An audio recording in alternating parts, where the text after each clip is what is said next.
We just have constant low-grade environmental stress that's coming at me relentlessly. And instead of, what once was the tiger that comes out of the bushes, right now it's like the whole jungle has turned on us. My guest today is Campbell Will, founder of Breath-Body Therapy, where you combine your passion for breathwork with your knowledge of anatomy and physiology to develop an education system to teach people how to optimize their respiration. We're so honored to have you here today. Can you start off by giving us a short background story about yourself? Thank you for having me. I always love to take the opportunity to talk and share about something that I'm really passionate about. I often tell this story, but it kind of comes out in different ways. But I'd always been interested in the human body, and it kind of drove me down the path of physiotherapy. But I kind of had a moment where I realized that the body is not, the be all and end all, and there's other components that need to be addressed before someone really has this kind of living fully across all of these different kind of systems, whether it's physical, mental, emotional, spiritual. And that kind of recognition for me came down to, the breath obviously is what we're going to be talking about today, but with this particular individual not being able to breathe or not being able to use their breath really just became this insurmountable wall, And this individual said to me, when you can't breathe, nothing else matters. And I'd never really considered it, and I don't think many people have considered it unless their breath is taken away. Then we start to realize oh, this thing's very important, but for the vast majority of us, fortunately, breathing happens on autopilot. It's going on 22,000 times a day. It happens in the background. And I don't really give it enough attention because it's happening all of the time. And so that really it did something, where it changed my perspective on the importance of breath. And I've, spent most of my time since that moment really trying to uncover and explore how we can fix breathing in a way and how we can use it as a therapeutic tool. And maybe for those who are not familiar with your work, could you give us a 30-second introduction into breath-body therapy? My background as a physiotherapist, I've been a physio for 10 years, but I've been diving down this rabbit hole of breathwork for the last 6 years. And my job I see and my purpose is to bridge the world of kind of clinical work and then this kind of emerging world of conscious breath work. Because I think there is a big middle ground where we can respect the nervous system and physiology and anatomy and the clinical side of things, but we can also bring in, outside of the evidence base, this 5,000-year history of pranayama and traditional Chinese medicine and looking at breath as this therapeutic tool, which many cultures have used for thousands of years. And there's this kind of point in the middle where we can keep one foot in the science and then one foot in the more philosophical and energetic, and we can speak both of those languages and make it accessible to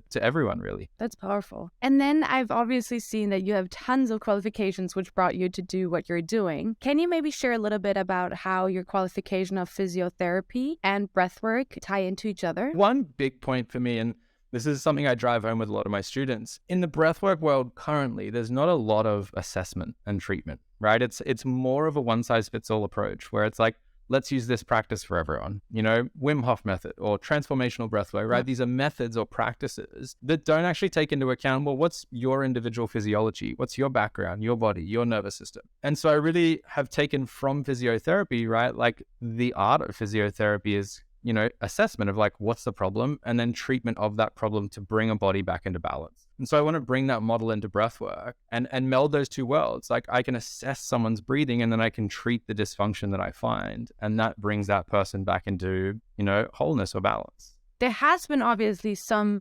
science behind breathwork that you also refer back to. Can you share us a little bit about that? Funny, breathwork seems like this emerging field. It's very trendy right now. But if we go all the way back, it's been around for thousands of years. If we look at kind of pranayama in the yoga tradition and a few other forms of breathwork, there's Tummo breathing in the Tibetan tradition. But, even in the science side of things, there's been explosion of research in the last year or two. But that's still kind of modern inversion of we've been researching breathwork for 20, 30 years and its impact on things like heart rate variability, mood regulation, stress and anxiety, performance and recovery. So there's quite a big, pile of data that points to the effectiveness of breathwork. And fortunately, we've seen in the last year or two even more interest in that world. And now we're seeing, studies come out from Stanford and Harvard that are just kind of verifying what I think the yogis have been talking about for quite a while. And I always think that's quite funny, where we're now saying, look, we've discovered this process or this mechanism happening in the body, the yogi's like, we said that 2000 years ago. We didn't call it autonomic regulation. We called it harmony or balance or union, but the mechanism behind these tools and practices that they were introducing, are based in knowledge, right? They knew it was balancing the nervous system in a way, or it was regulating physiology. And so I love when, the science is kind of verifying what some traditions have been talking about for a really long time. Really long time, yeah. And it's in so many aspects. So we've been looking into like traditional medicines, right? And in so many ways, things are like starting to be rediscovered and claimed as something new. It's the same thing with the hype about CBD, right? Which was existent for many years. Like people have always used it, but now it was like this new modern thing that was suddenly really helpful against ailments. So yeah, it's funny to see how like science is bringing back these things and claim it as new. Well, I just want to add one thing, because I've actually been thinking about this for the last couple of days. And, the importance and the power of data, right? Where we can say, all right, now we have the evidence to support this. But I also think people need to use experience as the number one verification of does this work or not, right? I don't need to wait for a randomized controlled trial to know that this practice makes me feel calm, right? So I should use my experience as the driver of, I'm going to use this because it works. And then the science comes and supports that and says, yes, this is how it works. But I think too many people fall into like, well, where's the evidence base, right? We can't use that with our clients because we don't have the randomized controlled trial. And it's like, well, we need to take a little bit of both there. As long as we're doing something safely, I think we can understand enough of mechanism and apply that, and then wait for the science to kind of verify why we're doing that. Yeah, we have to start listening much more to our bodies, get back into tune with them.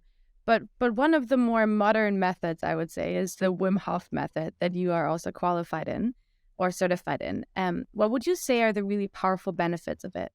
Yeah, the Wim Hof method, Wim's done an amazing job at really bringing some more interest. He's been kind of preaching this for a long time, and over the last 5-10 years, it's really exploded. For me, the biggest tenet of that teaching is you've got all the tools available to you. You don't need anything else, right? It's like, it's all internal. And if you can get your mindset right, you can use your breathing, and you can kind of start to access nature, in a way. He uses cold, but it's really just bringing ourselves back into connection with nature and that internal nature as well. So I think using that method as a kind of way to navigate back to what we might call, our home or ourself. And then from there, being able to kind of take that out into all of these different environments. Stress, is a great kind of common term. And in the Wim Hof method, that's cold water, but it's really just teaching us like, how do you manage stress? Can you teach yourself a more constructive response rather than tension or fight or flight, And so we use the cold as a tool to kind of test ourselves against stress, and then we can take that teaching and then apply it to the rest of our lives. And do you think that what Wim Hof has done, like with his technique, it's a very particular technique, or is there other breathwork practices that you can do that kind of have the same result? Yeah, so, even when we were talking about the science a moment ago, like we've looked at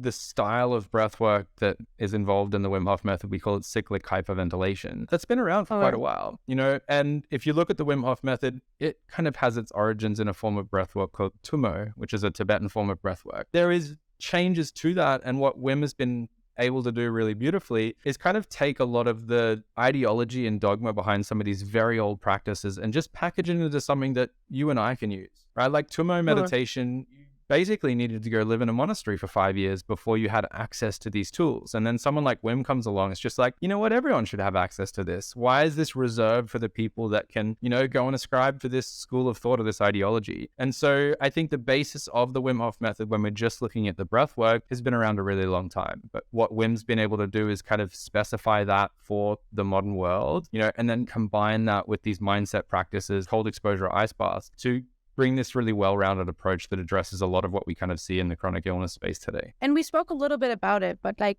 how does breath work or breath in general affect our autonomous nervous system? Yeah, and that honestly, I think is one of the most powerful aspects of breath work. The autonomic nervous system is kind of like this operating system for the entire body. So whether we're looking at energy or mood or sleep or recovery or inflammation, all of those things come back to the state of the autonomic nervous system. And so breathing is kind of very intimately tied to the autonomic nervous system. We have some practices that are more sympathetic nervous system based and others that are more parasympathetic. But really, when we understand the impact of breathing on both of those branches of the autonomic nervous system, then we can start to kind of, dial up or dial down certain practices. And it's one thing I think that maybe gets missed in the kind of popular breathwork world is, I just do breathwork for this, instead of understanding I can do breathwork for everything. I can bring more energy and attention and focus, or I can bring more relaxation and calm if I understand how to breathe, particularly for those kind of autonomic states. And how do you think that our past has affected our relationship with breath? I think this is such an important question that, again, perhaps there's not enough understanding this like database that my body is, right, of all my previous experience. And any of the listeners haven't read The Body Keeps the Score, it's a wonderful introduction to this idea that the body keeps the score. Anabel, if you think of the last time you had something really stressful, how are you breathing, right? You might have been holding your breath, or you might have been breathing shallow and fast. So there's kind of like a signature attached to your breath based on memory, based on previous experience. And I see this a lot in clinical work where if I ask someone to hold their breath and then all of a sudden I see like alarm bells going off, their face turns to panic, right? And then upon deeper conversation with that person, it's like, oh, I nearly drowned when I was a kid. So this feeling of I'm going to die came up, right? Because there was attached to that experience, I'm running out of air and now I'm holding my breath, I'm running out of air. What if those two things are the same? The way my brain's kind of running the autopilot, and it says that was a really nasty experience. I don't want it to happen again. Let's flip the alarm switch and prepare for worst case scenario. So my previous experience, my memory, my emotional experience is always going to be tied to the way I was breathing in that moment and perhaps the way I'm breathing today. And understanding that link, I think, is a huge part of being able to kind of heal our breath in a way.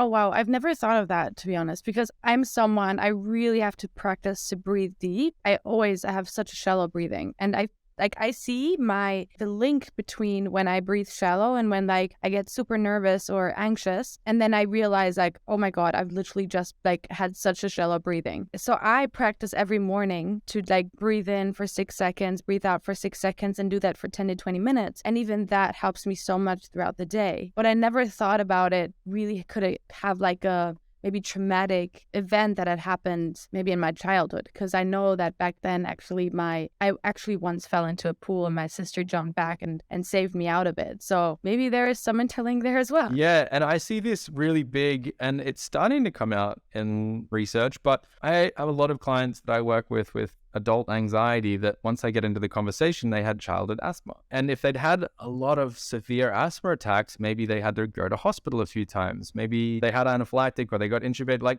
They had these really big traumatic experiences as a kid that then when we look at the link between the physiology of breathing, right, what's occurring in my chemistry and the relationship that has with anxiety, it's maybe it's not just purely physiology. Maybe it's the psycho-emotional response to that same physiology that occurred when something really nasty happened. Well, it's something to think about. Thank you for sharing that. How do you personally approach stress? And why do you think we should learn to approach stress differently? Yeah, this is an area that, again, I think we just have the wrong idea around stress, or at least what is portrayed in media, gives stress a bad rap. And I think we should be seeking stress out because, we can either be trying to avoid or manage stress. It's going to find us, right? Stress is inevitable. So instead of this kind of stress catching me while I'm trying to run away, and avoid stress because it's bad, what if I actually turn around and face stress head on, right? On my terms, with the tools and the capacity to deal with it, then all of a sudden the response is different. And there's some beautiful research that's come out to show my perception of the stress, whether I think it's bad for me or good for me, directly impacts the response of the body. So if I actually have this mindset of stress is good, stress is beneficial, right? It's going to make me stronger. Then my body responds differently to if I follow what media tells us is chronic stress is killing you, stress is bad, et cetera, et cetera, et cetera. Then I'm going to have a negative response to the same stress. And so instead of playing this runaway manage game, it's let me actually equip myself with the tools and build my capacity to actually engage in stress in a positive relationship and then continue to go stronger. Because, I mean, if we look at evolution, the only reason we're here is stress, right? We evolved and adapted to a very stressful environment, and here we are. But now the type of stress is a bit different, and we seem to have fallen into this stress is against us and we need to run away mentality. And I think that's why we see the rise of all of these chronic health conditions. You know, I heard this beautiful quote, and I don't know who it came from, but if the body doesn't have something to fight against, it'll fight against itself. And that's kind of the basis of autoimmunity, right? My body's beginning to fight itself. And I think part of that is we've taken away all of the environmental stresses that we evolved with. And now my body doesn't have something to fight against, and it begins to fight against itself. And I think that's a really powerful way to kind of consider, like, how am I engaging in the world? And when you say fight against itself, do you mean like that's when the stress factors, the anxiety comes up? Yeah, and I think we're just built, you know, to deal with challenges as humans, right? And if that challenge isn't coming from something, then perhaps the body starts to come up with its own challenge, right? And autoimmunity is really the body attacking itself, right? And seeing itself as a foreign invader, and then we mount this immune response. Perhaps, and again, this isn't obviously saying this is the cure to autoimmunity, but that kind of idea that maybe I need to get my stress, you know, and actually engage with it so that my body's defense system, right, and mechanisms are stretched, are strengthened, and are exercised, versus if I take all of that away, instead of going and hunting for my food, I can now click a button and it gets delivered to my door the next day. So what was stressful, me needing to go and hunt and be in this day, now it's just instant delivery. So like, what's replaced that? Oh, well, my job is stressful and I've got these emails piling up, right? It's not the same thing. And so being able to kind of engage in stress, I think, provides the body with an opportunity to fight and to stretch itself and to adapt. But then when you say the body is meant to fight against challenges, is it environmental challenges? Because I see, like, in today's world, there is so many stressors coming at you that you have to tackle. So is that a different stressor than that what we historically had? Yeah, I think if we think of, you know, the simplistic side of it is like the duration of the stress, right, is a really big factor. Let's say I got hungry, you know, and I had to go and hunt my food, and then I caught some food. That stressor is over, right? I got the food, I get to eat, and now I'm, you know, satiated for a while. Versus today, you know, I literally can open up my inbox the moment I wake up and there's a deadline or a meeting, right? And then there's the traffic to get to work, and then there's the artificial light, and then there's the hyper processed food, and then I get home and I'm on my email, and then I'm watching blue light before I go to bed. We don't have this like short duration stress recovery.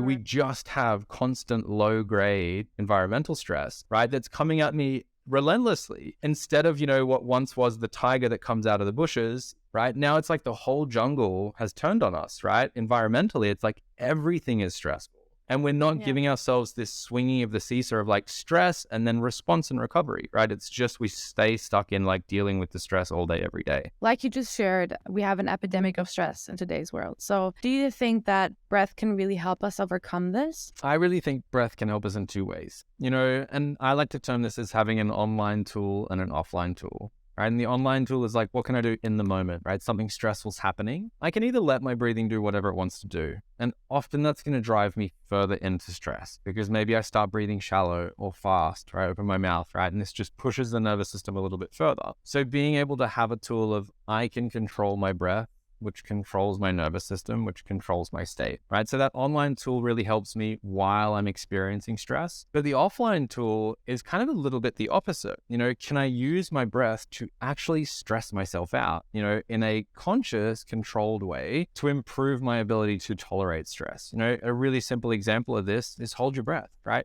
You hold your breath for long enough, it's arguably the most stressful thing you can do, because your brain is like, wait a minute, you know, this is my connection to staying alive. I need oxygen coming in. I need to be removing CO2. And now that has stopped. And you can feel your body start to stress out, right? And that gives us the opportunity of like, can I maintain my posture, right? Can I not start to think crazy thoughts, right? And let my mind run away with worst case scenario. So it gives me the opportunity to actually practice being stressed. And I think in those two ways, it really kind of becomes a bit of an antidote to the chronic stress that we see in today's world. So you mean the longer we practice, or the more we practice to actually hold our breath, the better we can cope with stress or the stresses of today's world?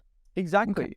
You know, and not just holding the breath, but breathing really rapidly, for example, right? Or breathing so slowly. Like both of those things are going to push my physiology outside of homeostasis, right? And we could argue that anything outside homeostasis is stressful, right? And so it's actually giving me an exercise where I can stretch my comfort zone and my capacity and let my body navigate back to balance or homeostasis. And do you see a correlation between mental health and our breath? I do. And the research is starting to support this as well. The simplest way that I like to describe it is we have pretty good evidence to support this idea that my emotional state and my respiratory pattern are very intertwined, right? When you feel anxious, you breathe a very particular way.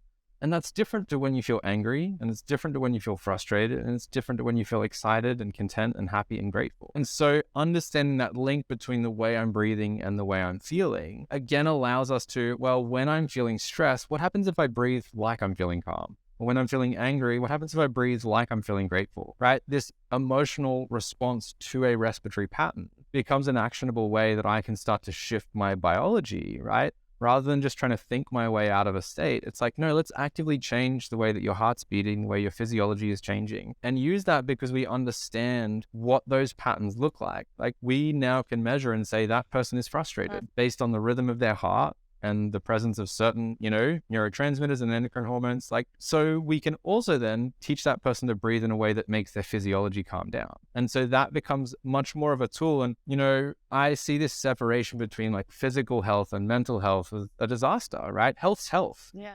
And if your physical body is unhealthy, your mind is going to be unhealthy as well. They're two sides of the same coin, right? So just kind of addressing all aspects of health rather than kind of this like, well, yeah, I'm physically healthy, but I don't do anything for my mental health. It's like, well, those two things are the same. Yeah, I agree. Right now, it's very much split. But seeing the body as a whole is I think really what we have to do or start doing. But I think what you just mentioned before a little bit. But obviously, there are moments in time where maybe you have the tools and you know actually what to do. But then when life kicks in, sometimes it can become really tricky to remember yourself that actually you can cope in that moment when you would just start breathing differently. Do you have any tips on how we can remember ourselves? Yeah, I really love this question because it's the struggle that a lot of my clients will face. It's all good and well to have a theoretical concept, right? Of breathe this way when you're feeling stressed and it's going to make you feel calm, right? But when the proverbial shit hits the fan, right? It's a different story. Like how you're going to respond in that situation is very different to sitting on your yoga mat and practicing a breathing exercise. The question that I always get my clients to ask themselves, and this is a really powerful question when we're looking particularly through the lens of breathing, is when something stressful is happening, ask yourself, am I doing the breathing, right? Or is it happening to me? And quite often we'll find, wait a minute, right? My autopilot's running. I'm not even doing my breath. It's happening to me, right? As the stress is happening to me, or as the environment or the situation, right, is happening, we're letting our breathing happen. And because of what we talked about before, previous experience, memory, history, like the breathing that is happening might not be doing me any favors. In fact, it might be making me feel more anxious or more out of control.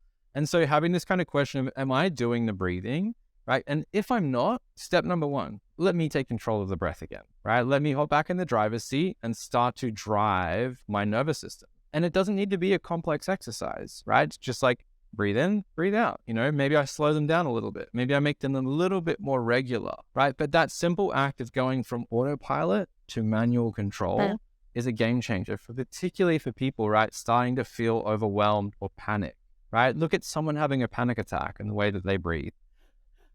Right? It's very out of control. They're not deciding to breathe like that. It's happening. Right? And so for that person being able to, wait a minute, I'm going to take back control of my breath. And again, it doesn't need to be like, now I need to really, it's just me doing it. And this actually changes what part of the brain is controlling breathing. It's going from the brainstem, which is very survival based, to the neocortex, right? Which is kind of higher order thinking and intellect. And so I'm just shifting the locus of control from a part of my brain that just wants to survive to a part of my brain that has access to memory and, perception and knowledge and the other things that are going on. And that simple little tweak, right, can really just give me back a sense of there's something I can control. Then what's the next thing, right? The next thing might be my posture, or it might be the internal narrative, or it might be the situation that I'm in, right?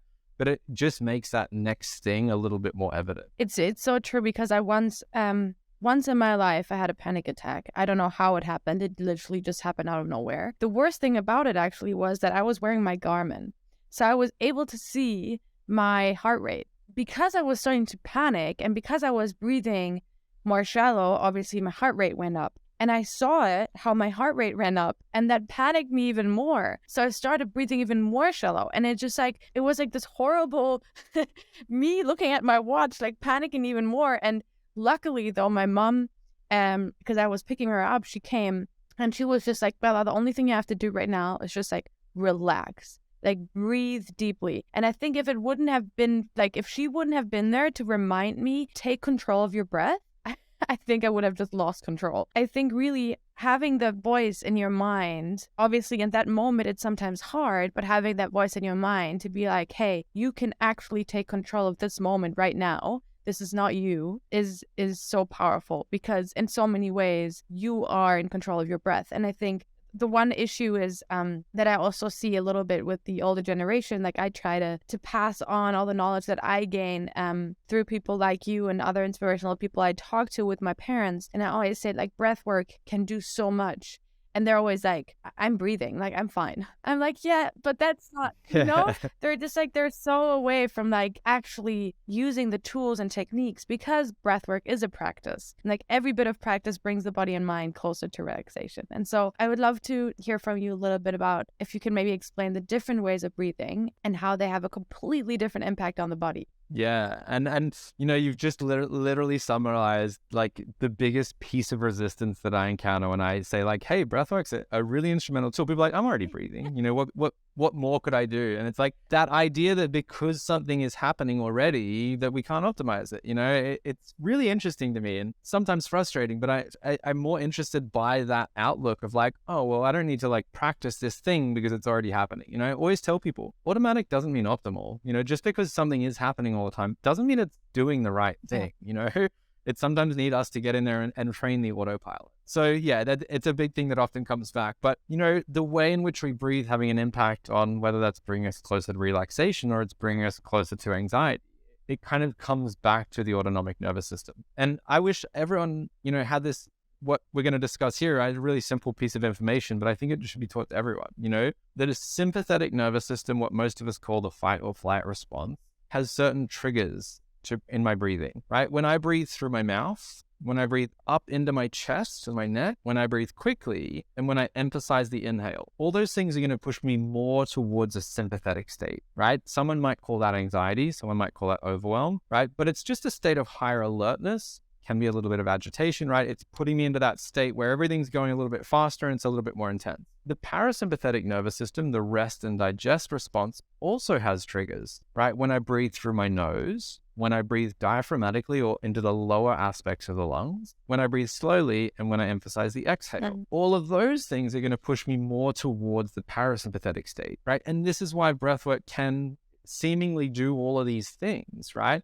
Is because if I breathe quickly through my mouth, it's going to ramp me up, and I breathe slowly through my nose, and it's going to calm me down. If I breathe up into my chest versus down into the bottom of my rib cage, it's going to be either sympathetic or more parasympathetic. And so once I start to have a little bit more control over those aspects, then I can really be in charge of I can turn the volume up and I can turn it down and I can hit fast forward and I can rewind and pause, right? I'm starting to learn how to control the autonomic nervous system. And that's why, this one thing, breathing, can seemingly have all of these different impacts. Like I find it interesting, right? I could teach you a breathwork practice that helps you sleep at night, but I could turn around and a minute later teach you a breath practice that makes you feel more alert and energized. It's like, wait, same thing, breathing, right? And that's why I think, this one size fits all approach just really doesn't do breathwork justice. It's like, if you understand how it impacts these certain aspects of the body, then you can use it for what you need it to.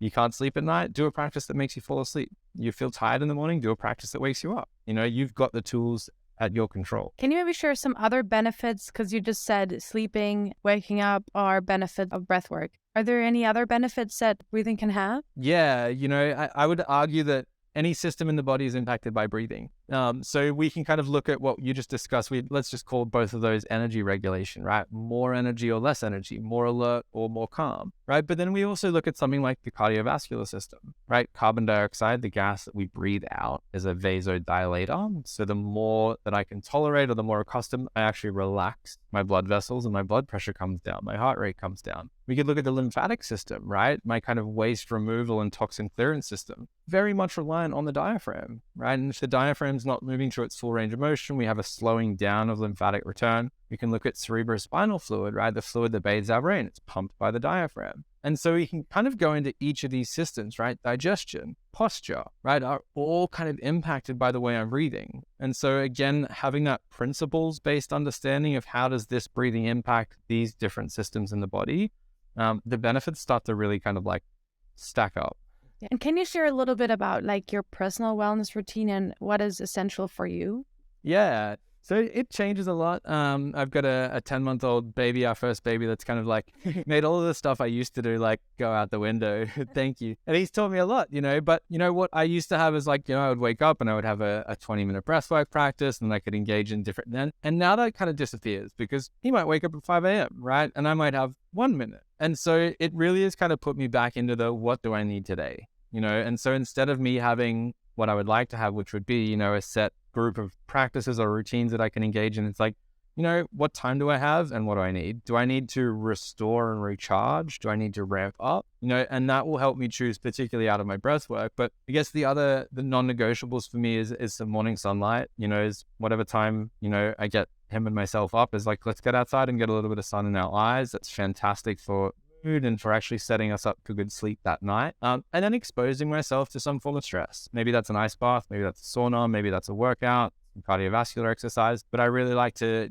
be able to give myself something to quote unquote fight against, like we spoke about before. And then on a good day, I can actually spend some time to connect with nature. Maybe that's a walk on the beach or swimming at a creek or a waterfall. I'm surrounded by beautiful nature here in this part of the world in Australia.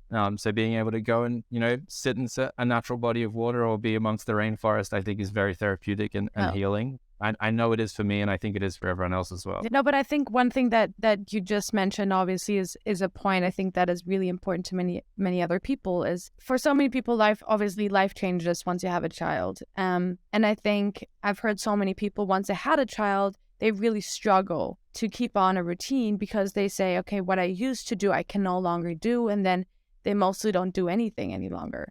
So can you maybe share some like insights or tips on how, even though your life changed so drastically because now you have to take care of a little human that really needs your support and help and love, but how can you still give some love to yourself? Yeah, I think the biggest thing for me and big piece of my teaching, right? Most people think breath work is like, I need to lay on the yoga mat and do 20 minutes of breath work. And that's like, it's one form of breath work. That's like saying all running is you have to do marathons, right? It's like no in between. And so I teach a lot of 1-minute practices, right? Because out of necessity, sometimes I only have 1 minute, and it's still very impactful if you know what your intention is and what you're trying to get out of it, right? So coming back to this idea of understanding what direction am I pushing my nervous system in? If I have that piece of information and I have the available tools, all I need is a minute, right? And so instead of thinking, I just don't have any time anymore, I've got this little human, it's like, I don't know anyone that can confidently tell me I don't have 1 minute spare,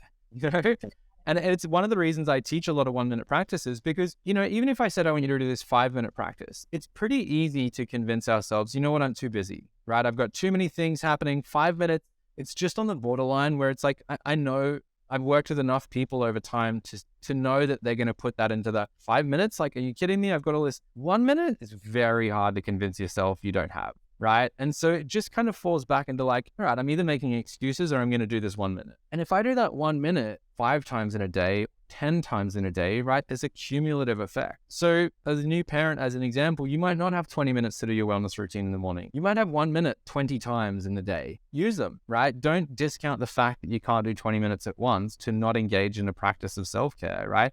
Just condense it down into a smaller window of time and do it more repeatedly. Yeah, now I know what to tell my sister. She's one of these people that also.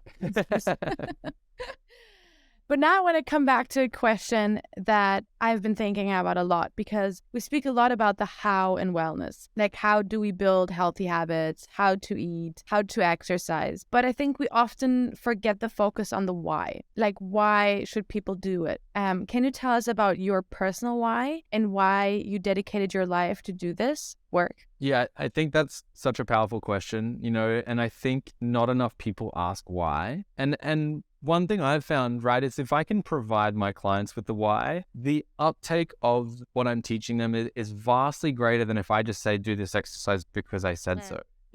I think we're becoming so much more the personal driver of our own wellness that the doctor says so isn't good enough anymore. Why? Right? Like, why do you want me to take this? Why should I change my diet? Why do you want me to do this exercise? If you're not asking that, then you're really giving your power away, because that doctor might be working off old data, right? And so if you're not asking for the why, then you're at risk of just like, this is old, outdated stuff. And so the why behind the practice is really what drives me to create kind of the educational programs that I do, because I truly believe that, applied knowledge, not just knowledge, but applied knowledge can really transform, every aspect of your health and of your life. And I think, my mission is to help 100,000 people breathe better and therefore live better, because I think just from my own personal anecdotal experience, right? I'm a better person when I regulate myself, right? When I manage my emotions and my mood and I sleep better and I eat well, I'm just a nicer person. I'm more empathetic. I'm more compassionate. I'm more energetic. Like, I've got more of myself to give to other people. And I think if we all had that, right? If we all had more energy and more time and more space to help other people, the world would just be a nicer place. But I think a lot of people are just,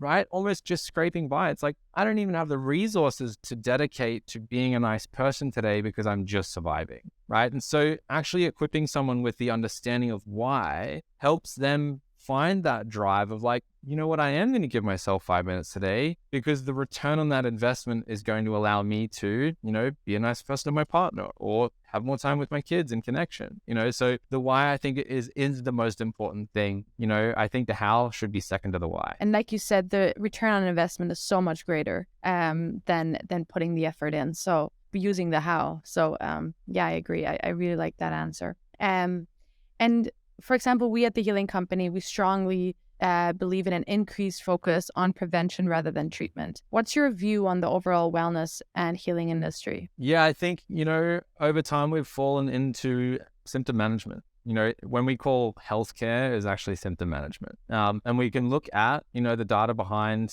rates of chronic disease. The majority now, if we're looking at the US, 1 to 2 chronic diseases is the norm, right? How can we call that normal? But if you look at most of traditional management strategies, it's like, let's manage these symptoms instead of actually addressing root cause. And I know there's a lot of people, right? You, the Healing Company, that are actually looking at, well, how do we address root cause, And that's why I see this big kind of like, we're swinging back the other way. We've kind of recognized, well, some of us have, I know you and I have, we've recognized, right? The current conventional Western medical system is crashing and burning right now.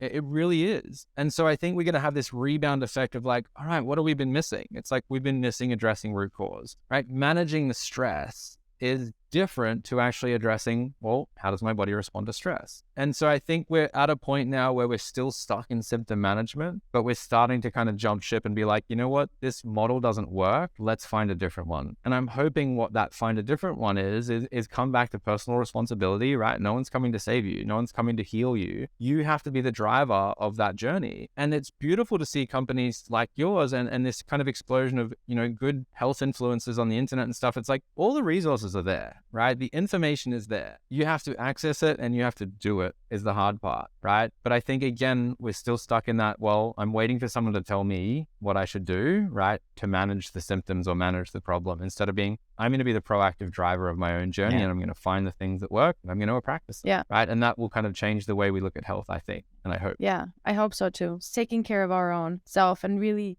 I think one of the key things as well is like the awareness, right? I think a lot of people, they lack awareness of themselves. So really, I don't know if that's something obviously they also sometimes struggle to find. But I think as soon as you're aware of your body, then doing these things gets much easier, because okay, doing this will help me get better here. So I think awareness is also a big part of it. And Is there a daily practice or tool or technique that we should all be adopting that can really help us live our lives to the fullest? Definitely. And you actually just answered it with the last statement you said. It's awareness, right? How many people, whether you want to call it meditation or mindfulness or breath awareness is the way that I like to teach it, but the one practice that it doesn't matter who you are, what you're doing, what you're going through, where you are, right? Cultivating a little bit more awareness, right? Whether that's a formal practice of, you know what, I'm just going to sit down 2 minutes and become aware of myself, right? Of my breathing that's happening, of my body, right? Where are the aches? Where are the pains? Where, like, not through the lens of good, bad, right, wrong judgment, right? Just awareness, like cast that gaze inwards and just like check in. And for me, the way I like to teach that is breath awareness, just feel the breath coming in, feel the breath going out. Sit there and try and do it for a little while. But also then you can start to filter that awareness into, the next time you have the feeling of I'm stressed, well, become aware of how are you breathing? What's your posture? What environment are you in, right? Like instead of this stress again is happening to me, I can start to take a little bit more data, right? And I can feed that data back into, I'm always stressed when I'm doing this thing. Maybe I need to change that thing. I'm always stressed and I'm holding my breath. Maybe I need to stop holding my breath, right? Like we don't know what to do unless we've got the awareness of what triggered the problem. And so I think that, this is kind of, will sound very blunt, but there's no point engaging in breath work if you don't first cultivate awareness, right? Because if you don't notice, shallow breathing when you're stressed, then you won't know when to do a slow breathing practice, right? It's like we haven't started with the foundational piece of being aware of breathing and of how that drives how you're feeling. Start there. Then you can kind of pick up all the fancy practices, right? The shiny tools, but without awareness, I just don't see them as effective. Yeah. And then why do you think it's so necessary to bring integrated healing to the world? Because I think, where we started, I think we've got so reductionist and, isolated in our view of health, right? And this kind of integrated, like how do all the systems work together to make me a healthy person? And then how do I integrate with my community? And then how does my community, it's like we just keep going wider and wider, but it has to start with the individual, right?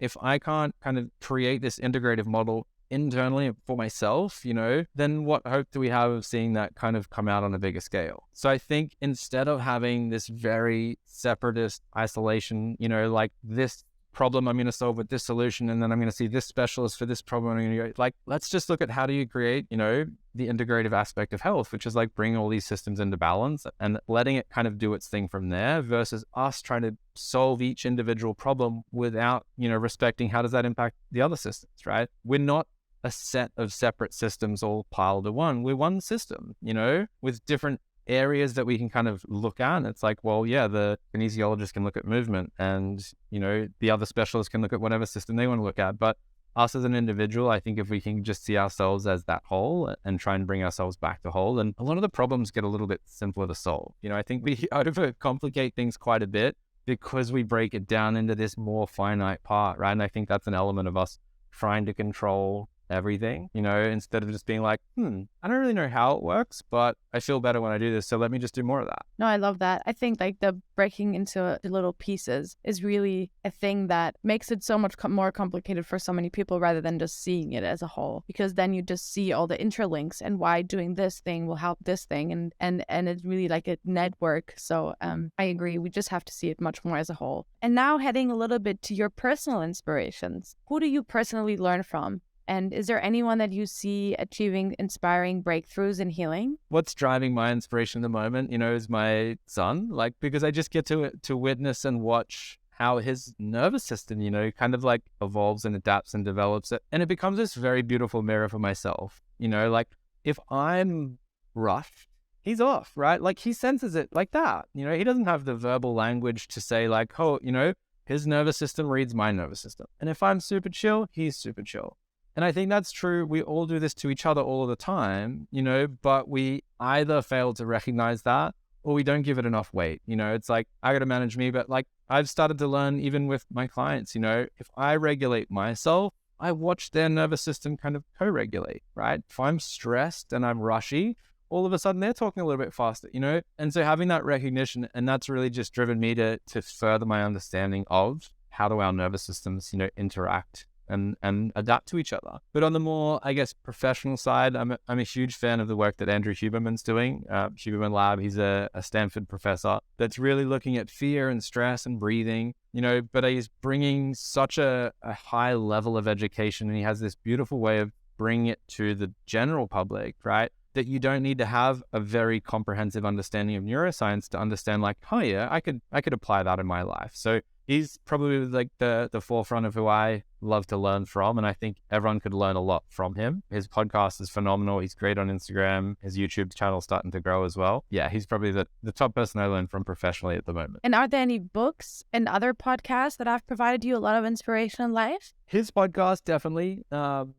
Book, The Body Keeps the Score, I think is a great introduction to trauma and just an understanding and like, it's not all up here. That might be where people perceive the challenge or the struggle or the anxieties in my head, but that's feeding off the body, and the way I hold myself and how tight I am or my posture is all kind of involved. So The Body Keeps the Score is phenomenal. I'm such I think it's a bad habit, but I read too many books at the same time because I'm so interested in all these different kind of topics. So there's a lot on my kind of list, but the ones that stand out, definitely The Body Keeps the Score. It completely kind of changed my outlook. And I think, a lot of people deal with trauma and we all have our own perception of what that is. And this just kind of puts it into a perspective that I think most people can understand versus like, oh, trauma is what happens to, PTSD and war veterans. Like, I don't have trauma. When really this is like, well, there's lots of different types of trauma and there's little and big and long and short. And that, I think, again, can help people understand others. It's like, maybe I don't know what's going on in their body, so let me just be as compassionate as I can. I love that. And what is your meaning of joy? I was just thinking of this, I think the meaning of joy, to not paint this very like positive view of it is really like the willingness and the capacity to engage in the world and not to take everything into what does this mean to me or for me, right? Like, I think we like to identify ourselves and how I engage, but really, I think some of our role as humans is to experience the world, and to appreciate the beauty and to see the beautiful sunset and not to have to kind of like contextualize.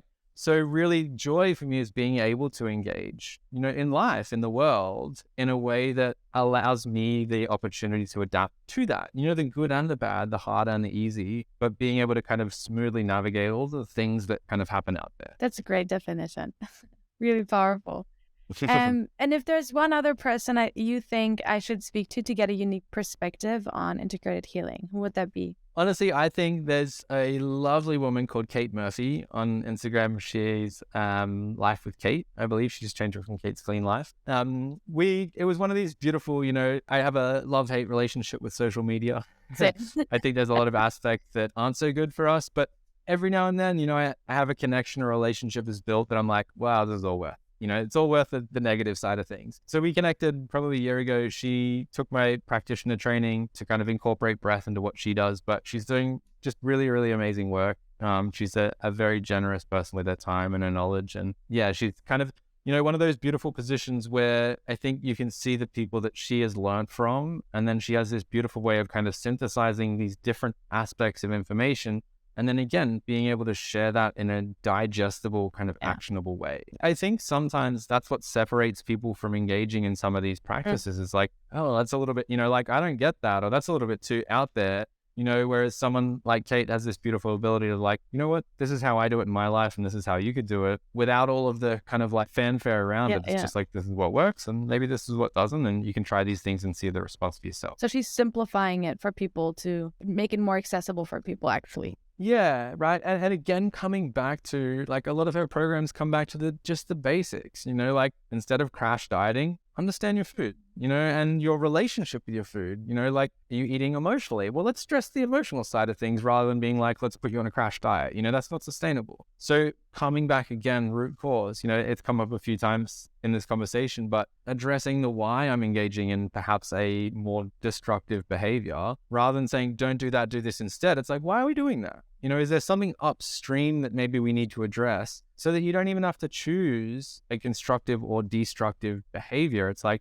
because we addressed the driver of that behavior first. And then what is next on your personal healing journey? What are you most excited for? I'm starting a free community called the Breath Network to really just, I still think, there's the wrong perception of what breathwork is. And so part of that for me is just kind of getting people to understand, that breathwork doesn't have to be this very specific practice of laying down and breathing a certain way. Everything we do is breathwork, right? That sigh of relief that you take, that, singing, that laughing, that crying, right, is all breathwork if we look at it that way. And so for myself personally, it is really walking that talk, and not getting too lost in what does the research say and what practice can I teach, and really just kind of learning from my own breath and the way that I can use my breath every moment of every day, and then helping people kind of have that perceptual shift of like, breath work's everything, and how I breathe really matters versus the 20-minute practice I can do at the end of the day. They're two separate things in my mind. And where can people follow you to keep up to date with all the great things that you're doing? Kind of across all social medias at the same places, at Breath Body Therapy. This year I've made a big intention to